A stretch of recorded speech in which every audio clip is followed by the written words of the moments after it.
waru fiirso xitaa ma jirto gobol isku halayn kara maanta naftiisa oo dadka joogaahay ay isku filan yihiin ma jiro mid kastaana TV-yada lala buux dhaafiya cataw iyo caalamka naga soo gaar bal fiiri waxa uu ku hadlay qofka mas'uulka ah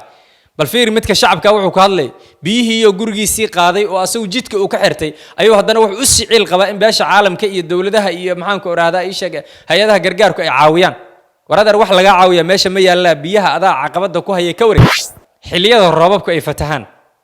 oo roobabku intay yimaadaan ay biyaha fatahayaan waxa suurtagal ah biyihii roobkii hore dhigay oo ku jira in biyaha labaad ugu yimaadeen ka baqaarka dhisaya gurigiisa uu dhaareystay kadibna biyaha wuxuu rabaa inuu ku rogo dan yarta oo kan mas'uulka gurigiisa uu dhaareystay kadibna wuxuu rabaa jid gooyo inuu u dhigto meeshii biyuhu mari lahaayeen oo kan ganacsadaha guriga wuxuu ka dhisay wadada qarkeeda si biyaha marin ay u waayaan kadib markay fatahaada iyo dhibtu dhacdana mid dhunta iyo mid cataw iyo yuus meel la soo fariistay kala noqdeen waxaan nahay bulsho dhiban waxaynu sugnaa mar waliba kuwa xil mooyaane wax kale aynaan u dhiibin xaqiiqadu waxa ay tahay ma adeegsana awoodeenna ma rumaysana wax qabadkeenna mana sugno waxa aan qabanayno iyo shaqada aan samaynayno maxaan uga bixi la'aanahay faqriga colaadda dhibta isdilka daadadka iyo fatahaadaha iyo mashaakilka la midka ah sababtu waxa weeyaan inaynaan isku howlin inaan hal marna dhibkan ka gudubno hal mar inaan ilbaxnimo wajahno hal marna inaan anagu aan isbedel samayno marnaba kama inaan fakrin ma sax baa inaan u dhaxayno sanad abaar ah iyo sanad colaad ah iyo sanad fatahaad ah xaqiiqadu sidaa ma waxa weeyaan waa inaanu soo jeesano isla markaasna aan midayno fikirkeena aqoonteena iyo aragtideennaba aan ku jihayno sida kaliya ah aan dhibkan ku jiiri lahayn aan uga guuleysan lahayn caqabadaha haysta ma ii sheegi kartaa sababta kaliya ah ee aan mar waliba isu eedaynayno waxaan soo fariisanaynaa annagoo fursadihii dayacnay mas'uuliyaadkeena saarnaa ilownay ayaan waxaan soo fariisanaa miisaska fadhi ku dirirka isla markaasna waxa kaliya aan ka sheekayna waxay tahay ceebta hebeleeyahay iyo midda hebeleeyahay annagoo halkaa ku jirnaa ayaa dhibtiin ku sugnaa markii labaad aan dhibta ku sugnaa halkii noogu timaadaa mar saddexaad bay noogu timaadaa mar afraad ay noogu timaadaa war ilaa goormee ayaan dhibtan ku jiraynaa ilaa goormee ayaa imtixaankaanu sidaa noo dul hoganaya ilaa goormee ayaan u sawiraynaa ummadda ilaahay inaan dhibanana waxyaaba cajiibka waxaa ka mid ah mid mas'uuliyadda noo haya iyo midka noogu yar ee tuulada duurka ay miyiga joogaahay dhammaantood waxa ay ka sheekaynayaan beesha caalamka naga soo gaarto qasnadaha beesha caalamka kuma ridano dhaqaale anagu maalin kastana waxaan ku mataqaanaa ku hadaaqayna waxa weeyaan beesha caalamka na soo gaarto dhibkan si hana la ka dhaho fatahaadana qaadaha na loo yimaado mashaakilkan loo kaga yimaado xuquuqda beesha caalamka aad kula waa mid ma xuquuqdaad leed beesha caalamka ku aqoonsan waa tee yaad xaq ugu leedahay in biyaha daadka ee gurigaaga jiifa ay ka guraan war aqliga saliimka ah sida ma maalin kasta waxaan indhaha ka daawanaa dad ku dhimanayo oo ku dhibaatoobay oo ku rafaadaya daadadka aan anagu ka xiranay jidadkii tusaale biyo mareenadii waxa lagu leeyahay guriga laga dhis meeshii biyuhu mari lahaayeen horteeda guriga ku yaala biyuhu meeshii ka soo jabsanayeen hal darbiya lagu haleynaya oo biyuhu ka soo gudbi karaan iyo soo jabin karaan maalin kasta waxaan isku eedeynaa waxaan jirin sida saxda waxay tahay inaan wajahno meesha biyuhu ay ka soo fatahaan magaalooyinka biyuhu ka soo galayaan iyo meesha biyuhu ay maxaan ku oraahdaa ka bixi lahaayeen intaba inaan wajahno weeyaan mudnaanta saxiixa walaalayaal aan caqligeena rasmiga isu geyno inaan inta isu noolayno annagu sax ugu soo jeesano beel caalam waxba ku tarimaysa ileene annagu sax ugu soo jeesano xaqana la ku leeyahay ee deegaankeena iyo dhulka aan deganahay ugu leeyahay aan isgarabsano aan wajahno sida ay suurtagal ku tahay waxaan inay samradaba nagu soo laaba war u fiirso xitaa ma jirto gobol isku halayn kara maanta naftiisa oo dadka joogaahay ay isku filan yihiin ma jiro mid kastaana TV-yada lala buux dhaafiya cataw iyo caalamka naga soo gaar bal fiiri waxa uu ku hadlay qofka mas'uulka ah bal fiiri midka shacabka wuxuu ku hadlay biyihii iyo gurigiisii qaaday oo asagu jidka uu ka xirtay ayuu haddana wuxuu u siciil qabaa in beesha caalamka iyo dawladaha iyo maxaan ku oraahdaa ay sheeg hay'adaha gargaarku ay caawiyaan waradar wax laga caawiya meesha ma yaala biyaha adaa caqabada ku hayay ka wareeg biyaha baxaan waxba cidna eed ha u soo jeedin waqtigeena iyo juhdigeena aynu isku geyno waxaan seen uga baxnaa kaliya su'aashu ha ahaato yeesan su'aashu noqonin annaga iyo maxaan ku iraadaa ii sheeg caalam ma noo gargaaray iyo ma noo gargaarin yeesan noqon war caalam xaq kuma lehin ilaana waxyaaba cajiibka waxa kamid ah caasimadaha ku yaala wadankeena ama gobolada caasimadaha u ah waa meelaha dadka ugu tirada badan ay ku wada nool yihiin meelaha waxbarasha laga bartaa dad aqoon-yahan lagu tilmaamaa dhooban xilal laga hayaa dad mas'uuliyiin ahaa dhooban ummad fara badan oo kala duwan oo nooc walba laha meelahaas ku nool ganacsiyada ugu faraha badana laga maalgeliyaa xilliyada roobabku ay fatahaan oo roobabku intay yimaadaan ay biyaha fatahayaan waxaa suurtagal ah biyihii roobkii hore dhigay oo ku jira in biyahan labaad ugu yimaadeen jidka ay mari lahayeen asaga gooyay uma ololaynin dhammaanteen inteenaas joogtaahay oo kala duwanaanshahaas dadkaas haystaahay uma aysan ololaynin biyihii labaadaa ku yimid dhib iyo mashaakil cusub ay biyihii bilaabeen waa fateen ayagoo qurun ah oo wasaq ah oo nooca ay u eg yihiin aadan malayn karin ayay inta gudbeen ee guryihii dadkii masaakiinta iyo danyarta guryaha u galeen warkan baqaarka dhisaya gurigiisa wuu dheeraystay kadibna biyaha wuxuu rabaa inuu ku rogo danyarta oo kan mas'uulka ah gurigiisa wuu dheeraystay kadibna wuxuu rabaa jidgooyo inuu u dhigto meeshii biyuhu mari lahaayeen oo kan ganacsadaha guriga wuxuu ka dhisay wadada qarkeeda si biyaha marin ay u waayaan kadib markii fataada iyo dhibtu dhacdana mid dhunta iyo mid cataw iyo yuus meel la soo fariistay kala noqdeen war waxaas nolol maahana waxaan aan ka baxno war waxaan waa wajihi karnaa waxaan aan ka baxno war mas'uuliyadda aan sheeganayno iyo hoggaanka aad qabanaysaan iyo waxa wax noo galaahay waxaan ma aha goorma ilbaxnimada dunida ku beerayna biya fatahay iyo abaara dhacday waligan halkaas aan taagnaanana walaaliya bulshay musiibada annaga samaysanay ma ahan musiibo rabbaaniye kaliya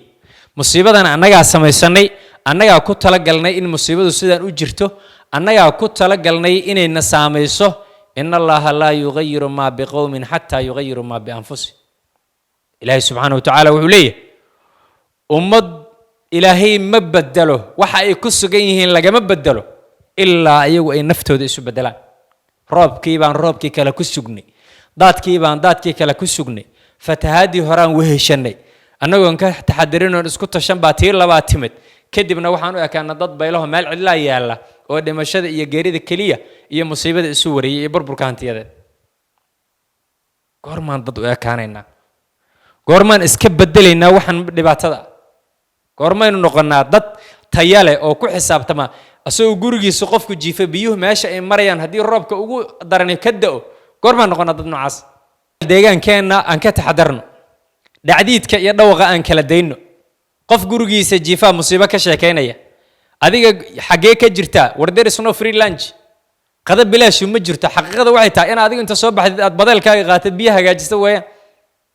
adiga inaad jidka furtid weeyaan kan madaxda noo iyo kan ugu hooseeya waxay ka wada sheekaynayaan in magaaladooyinkii biyo gooyeen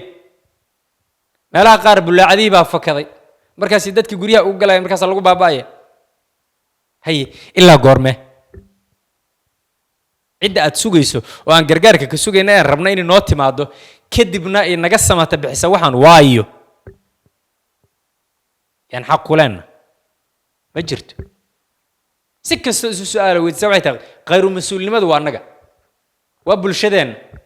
annaga dhiiri gelina musiibo kasta oo dadkeena ku dhacaysa maalin kasta waxaan ku cataabaynaa qaramada midoobay ha naga soo gaarto beesha caalamka ha naga soo gaarto wallaahi baan beesha caalamka waxba kaaga qabanayn biyo daca oo wasaq ah oo qurun ah oo gurigaaga ku jira oo aad roobkii hore ay iyo roobkan inta iska kaashadeen soo xambaareen qolkaaga kugu keenay aad deganeed wallaahi baan beel caalam waxba ka gelin waxna kaaga goynin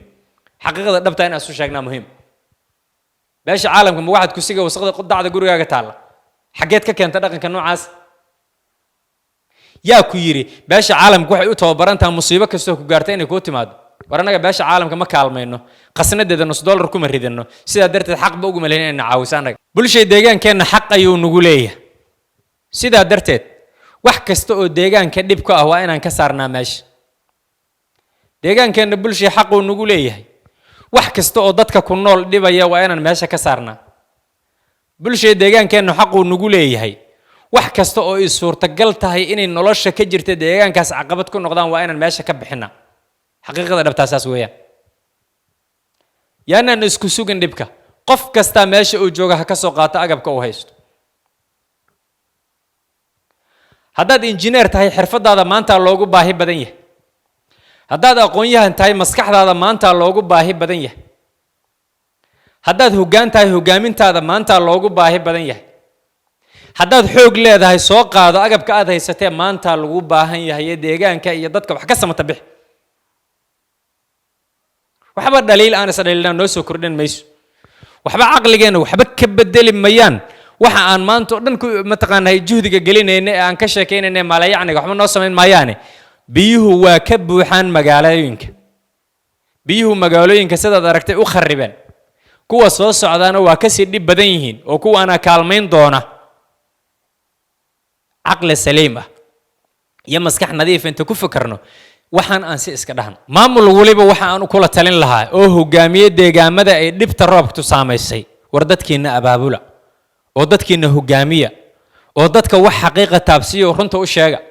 oo dhumashada iyo meel isqariska inta iska daysaan dadka si dhaba u hogaamiya war xoog dadkeena idinku filan xeelad adinka ku filan oo maskax keeni kara ilaahi subhanahu wa ta'ala gargaar idinku filan idin caawi kara adinku inta isku helaya inaad ku jirtaan si dad waa hore laga samrayo qubuuro ku jira inaad guryaha isku qarisaan macna ma sameynayso dadkeena ma samata bixinayso deegaanka waxa uu ma ogeyso nolosha bini aadamka aad xukuntaan waxba kama gasho qof walba madaxa waxaan kula talinayaa dadkaaga abaabul hogaami talada u soo jeedi ayagu waxa qabadka ha sameeyaan dadaal fara badan oo juhdi u qana war dadka dul qarnayn kaliya u noqo tamaal fariisite tala u jeedi ayaga shaqeynaya xoog waad haysataa xeelad iyo caqli dadka u dajil lagu hogaamiyo oo ay dadku ku sameyn karaan in maxaan ku iraahdaa ishag noloshooda ay wax ka bedelaan caqli ma ahan sidan ceeb weeyaan dunidii waa ka harnay annaga nafteena sanad walba waxaan ku aadnaa sanad abaaro dadkii macaluul iyo caato u baaba'ayaan iyo duruuf iyo sanad fatahaado biyo laga sheeganayo iyo dhibaato war aan kala dayna ilaahay subhanahu wa ta'ala roobku waa midkaan ka barinay aan dhibta kaliya ka fakarno gacanteena ku samaysan ilaahay miyana dulmiye maya xaqiiqda dhabta waxay tahay annaga dhibaatada iyo dulmiga iyo lugooyada isku hayn biyo hal jid oo magaalada kamida mari kara oo wadadaas magaalada ay ka soo ku yimaadeen wadada ku soo jeeda mari kara ayaa waxaan sameeynaa 10 guriyo midba meel ka dhisay han dhisna kuma fakarayno sida kaliya biyahaas markay magaalada yimaadaan ay dhibaatada dadka ay u geersanayaan kama fakarayno hal biyo xiraan aan ku halaynayna hal shay maalin aan oodnay waa dhamaatay asaga karkaarada soo jabsada waa socda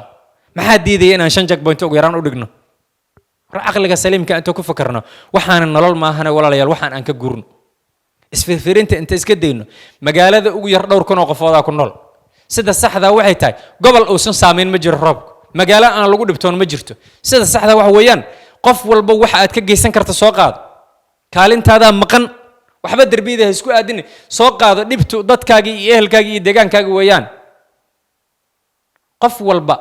juhdiga iyo maskaxda iyo caqliga uu haya maanta lagugu baahi badan yahay waxa kale oo dhan waa sheeko maanta lagugu baahi badan yahay berri baa lagugu baahi badan yahay maanta iyo berri ba dadka wax ka samata bix xaafad waliba iyo degmo waliba iyo qoys waliba iyo bulsho waliba oo meel wada degan hal is abaabulo sidii biyahan wax looga qaban lahaa biyaha idin aafiyay sidii wax looga qaban lahaa degmo aan dhimasho iyo dhibaato iyo burbur hantiyada laga soo sheegin ma jirto sida darteed qolo walba meesha ay joogtaa iska abaabusho waa iskaga filantiin hadad caqliga saliimka isku kaashataan ilaahay subhanahu wa ta'ala aad kaalmaysataan war go'aansada waxa wanaagsan oo dantiina anfacay war go'aansada waxa maanta wax idin goonaya wax idin gala is colaadinta iyo iska daba wareega iyo dhaqan xumada iska daaya isku hoola waxa dantiina